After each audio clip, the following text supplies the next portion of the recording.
తెలుగుదేశం పార్టీకి సంబంధించినటువంటి నాయకులు, జనసేనకు సంబంధించిన పార్టీకి సంబంధించిన నాయకులు. అందుకే మన నాయకులు, మన భాష ఎట్లుంటుందో ఒకసారి గమనిస్తాం.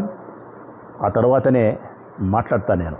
ఎందుకంటే వీరు మాట్లాడే మాటలు, వీరి భాష ఏ విధంగా ఉందో ఒకసారి ఈ రాష్ట్ర ప్రజలను గమనించమని చెప్పి విజ్ఞప్తి చేస్తూ, వారు మాట్లాడిన మాటలు నేను చెప్పేదానికంటే వారు మాట్లాడిన మాటలను టీవీలో టెలికాస్ట్ చేస్తేనే మీకు బాగుంటుందని చెప్పి మచ్చుకు కొన్ని మాత్రమే, ఇంకా అన్నీ అందరూ మాట్లాడినట్టు చూపించాల్సి వస్తే ఒక 3 hours పడుతుంది. కాబట్టి మచ్చుకు కొన్ని చూపిస్తాను. చూపించండి అమ్మా.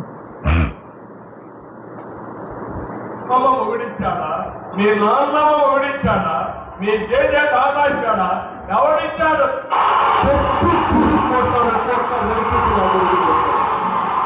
చెప్పు అగ్గిరిపోయావా, తమన మోసిపోయావా, చెప్పు చెప్పు పట్టి కోసం కొడకలారా చెప్పండి. అమ్మ ఉన్న కొడకలారా చెప్పు తీసుకొని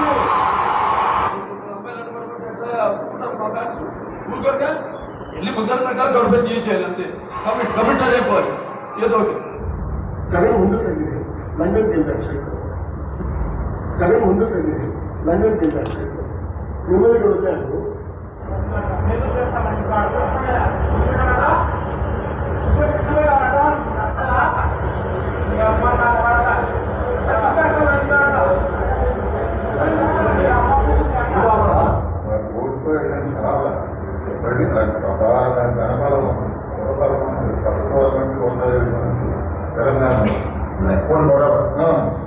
ఊరిపోయింది చావలేదు, మంచిదే కదా, చావలేదు. ఊరిపోయేది కానీ చావలేదు అంతే. బావుని చావో శశివర్ కొడరా, బావుని చావో శశివర్ కొడరా. కొంతమంది పోలీస్ ఆఫీసర్లు ఎందుకు తినడానికి వచ్చారని చెప్పి నేను అడుగుతున్నాను. అధికారులందరూ వచ్చి మా ఇంట్లో వచ్చి నేను మా ఇంట్లో పని చేయడం చెప్పడం గవర్నమెంట్ పని చేయడం పూక అని చెప్తాడా. రామసుబ్బారెడ్డి అతి ఎక్కువంటే ఇంకా జరిగేది చెప్దామనుకోండి. మీరు జైల్లో గుర్తు పార్టీ, జైల్లో తెలుగు పార్టీ, జైల్లో ట్రైన్ అయిన పార్టీ, మీ నాయకుడు కమల్ జగన్ తమ్ముడు పెండి, కమల్ జగన్ తమ్ముడు పెండి, నాయకులు కొడిచేమని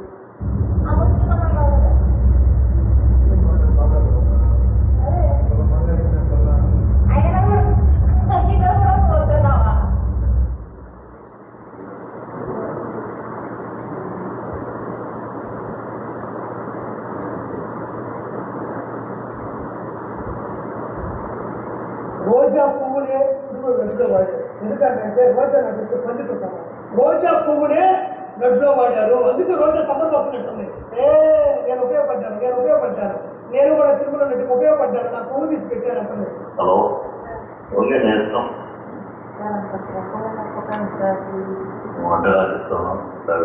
వెనక నుంచి వచ్చి పట్టుకున్నాం అనుకున్నాను. చెవు మనం ఎక్కడ వస్తామని చెప్పి భయం అయితే అయిపోయింది. రూమ్ లోకి వస్తాం అనుకున్నాను. అంటే మొగుడిచ్చాడా, మీ అమ్మ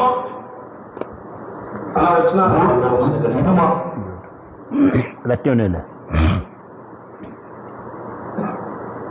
ఇది ప్రజలారా, రాష్ట్ర ప్రజలందరినీ అభ్యర్థిస్తూ ఉన్నా, మన నాయకులు, మన భాష, తెలుగు భాషకు ఎంతటి దరిద్రం పట్టిందో, తెలుగు భాష ఎంత పతనావస్థ స్థితికి చేరుకుందో వీరి నోళ్ళలో నుంచి.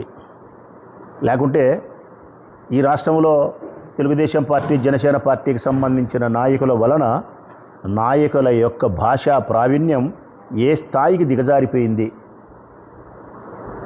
వీళ్ళు నాయకులు అని చెప్పుకునే దానికే ప్రజలు సిగ్గుపడే స్థితికి వీళ్ళు దిగజారిపోయినారు.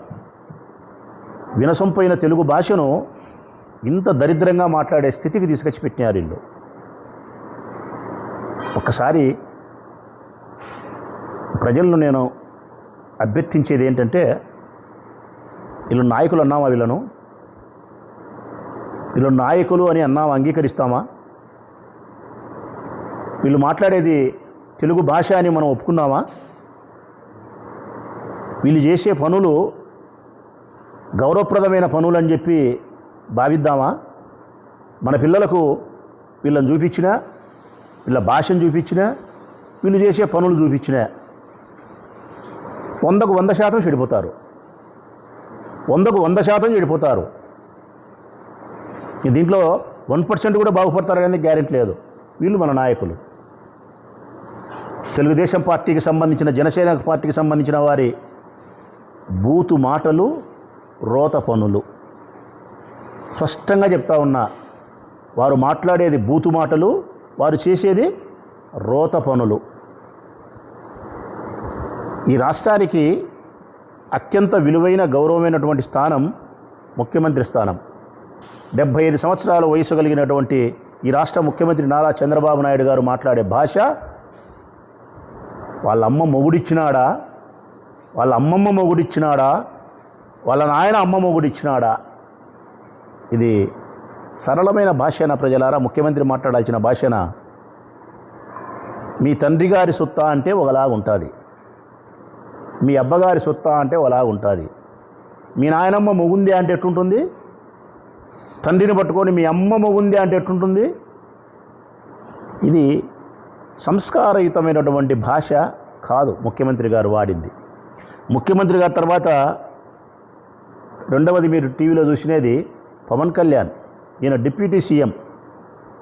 ఆయన మాట్లాడిన మాటలైతే, వైసీపీ నా కొడుకల్లారా, వైసీపీ గుండా నా కొడుకల్లారా, చెప్పు తీసుకొని దవడాకు తిప్పి ఇటు అటు కొడతా, గొంతు పిసికి సంపుతా, నారదీస్తా, చెప్పుతో కొడతా అని చెప్పి ఆయన మాట్లాడుతున్నాడు. డిప్యూటీ సీఎం ఆయన. ఆ తర్వాత మాట్లాడింది సినిమా యాక్టర్ బాలకృష్ణ అన్నామా, లేకపోతే హిందూపురం ఎమ్మెల్యే అన్నావా, లేకపోతే ముఖ్యమంత్రి గారికి బావమరిది అన్నావా, లేకపోతే కాబోయే ముఖ్యమంత్రి లోకేష్ బాబుకు మేనమామన్నావా, పిల్లనిచ్చిన మామన్నావా? ఆయన మాట్లాడతాడు. అసహ్యమైతే అంది. ఆడది కనపస్తే ముద్దైన పెట్టుకోవాలా, కడుపైన చేయాలంట. ఆడది కనిపిస్తే ముద్దైన పెట్టుకోవాలా, కమిట్ అయిపోయి కడుపైన చేయాలంట. ఇది సభ్య సమాజం ఈ మాటలు వినడానికి, ముఖ్యంగా మహిళా లోకం వినడానికి సిద్ధంగా ఉంటారా ప్రజలారా? వీళ్ళ మన నాయకులు. ఆ తర్వాత మాట్లాడేది చింతమనేని. అది ఇంకా గ్రాంధికమే, సంస్కృతమే. అది మళ్ళీ నా నోటితో కూడా చెప్పలేను, అంత వరస్ట్గా మాట్లాడినాడు. ఆ తర్వాత మాట్లాడింది ఈ రాష్ట్ర స్పీకర్.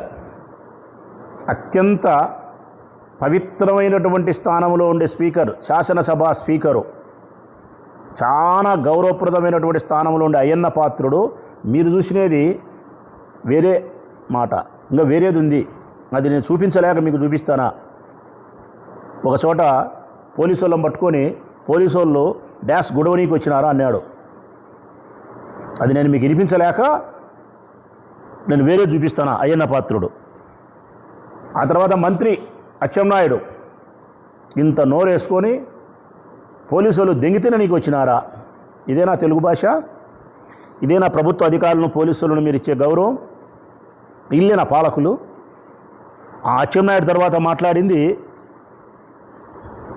మా ప్రొద్దుటూరు నియోజకవర్గ శాసనసభ్యులు, మా ప్రియతమ శత్రువు, రాజకీయ ప్రత్యర్థి, మా పెద్ద ఆయన, 85 సంవత్సరాల వయో వృద్ధుడు, ఘోష పంచతో, జుబ్బాతో చక్కగా అందంగా కనిపించే, బాహ్య సౌందర్యానికి అందంగా కనిపించి అంతర్గతంగా ఆయన భాష ఎట్లాంటిదంటే, ప్రభుత్వ ఉద్యోగస్తులను మా ఇళ్లలో పని చేయమనిలే, ప్రజలు పని చేయమన్నామని చివరిలో ఆయన మాట్లాడిన మాట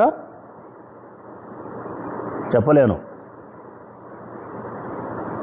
ఆ మాట. నేను ఎంత నాకు వరదరాజరెడ్డి మీద సరిపోకపోయినా ఆయన ఉపయోగించిన పదాన్ని నేను ఉపయోగించలేను. స్త్రీ యొక్క మర్మావయాలను మాట్లాడినాడు, స్త్రీ యొక్క యోనిని అచ్చ తెలుగులో మాట్లాడినాడు. 85 ఏళ్ళ ఆయన వయస్సు. ఆయన వయసుకు, ఆయన వేషానికి, ఆయన పదవికి, ఆయన మాట్లాడిన భాషకు జిగుప్సగలుగుతుంది. ఆ తర్వాత జమ్మలమడుగు ఎమ్మెల్యే వరదరాజరెడ్డి, ఆదినారాయణ రెడ్డి, ఎమ్మెల్సీ రామసుబ్బారెడ్డిని పట్టుకొని, మా పార్టీ రామసుబ్బారెడ్డిని పట్టుకొని చెప్పుతో కొడతా అంటాడు. ఇది ఎక్కడి భాష? వీళ్ళు మన నాయకులను చెప్పుకునే దానికి ప్రజలు సిగ్గుపడుతున్నారు. ఆదినారాయణ రెడ్డి మాట్లాడిన మాటలు. తర్వాత పంతం నానాజీ మాట్లాడినాడు. పంతం నానాజీ జనసేన పార్టీ, ఆ నా కొడుకు జగన్ వచ్చి పోటీ చేయమని, ఆ నా కొడుకు, ఇది తెలుగు భాష. ఆ తర్వాత జనసేన పార్టీ కోడూరు ఎమ్మెల్యే మాట్లాడినాడు, అరవ శ్రీధరు. ఎంత అసహ్యకరం! స్త్రీతో అక్రమ సంబంధాలను విపరీతంగా కొనసాగించడం వీడియోలలో కనిపించడమే కాకుండా అతను మాట్లాడిన మాట ఏం తెలిసిన ప్రజలారా? 1 తులం బంగారు ఇచ్చినా సరే ముస్లిం యువతి దగ్గర పనుకోవాలంట. థూ, అసహ్యం కలుగుతుంది. తులం బంగారు ఇచ్చైనా సరే ముస్లిం యువతిని అనుభవించాలంట. వీళ్ళు ఎమ్మెల్యేలు చెప్పుతో కొట్టాలా, చేత కూడా తగలకూడదు. ముస్లిమ్స్ అందరూ కలిసి వాళ్ళకు నేను తోడొచ్చా? ఇది భాష, ఇది వీళ్ళ చర్యలు. దీని తర్వాత మాట్లాడింది ఆర్పి. రోజమ్మను పట్టుకొని, మహిళను పట్టుకొని పంది అంటాడా? ఒక మహిళకి ఇచ్చే గౌరవం ఇదేనా? ఒక మహిళ యొక్క శరీరంలో ఉండే కొవ్వు పంది కొవ్వు అంట, అది తిరుపతి లడ్డులో కలిపినారంట. ఇది ఎంత అహంకారము, ఎంత దుర్మార్గమైన మాటలు. ఆ తర్వాత పృథ్వీ మాట్లాడినాడు, సినిమా యాక్టర్ పృథ్వీ, తెలుగుదేశం పార్టీలో కొనసాగుతున్నాడు. ఎంత అసహ్యకరంగా మాట్లాడతాడు. ఒక ఆడామెకు ఫోన్ చేసి ఫోన్లో మాట్లాడుతూ, ఏం అందంగా ఉండవు, నేను వెనక వైపు వచ్చి కరుచుకోవాలని ఉంది, ఎక్కడ కెవ్వమని కేక పెడతామని కరుచుకోలేదంట. ఇవి ప్రజలారా, ఇట్లా చెప్తా పోతే చాలా అయ్యాయి. ఇది తెలుగుదేశం పార్టీకి, జనసేన పార్టీకి సంబంధించిన మన నాయకులు. మనం ఓట్లేస్తే, లేకపోతే ఈవీఎం మిషన్లు ఓట్లేస్తే ఎమ్మెల్యేలుగా, ప్రజాప్రతినిధులుగా, స్పీకర్లుగా, డిప్యూటీ స్పీకర్లుగా, మినిస్టర్లుగా పదవులు ఎలగబెడుతూ ఇనసంపైన తెలుగు భాషను ఇంత దుర్మార్గంగా, నీచంగా మాట్లాడి సభ్య సమాజం తలదించుకునే విధంగా వీరి భాష చేతను, వీరి చర్యల చేతను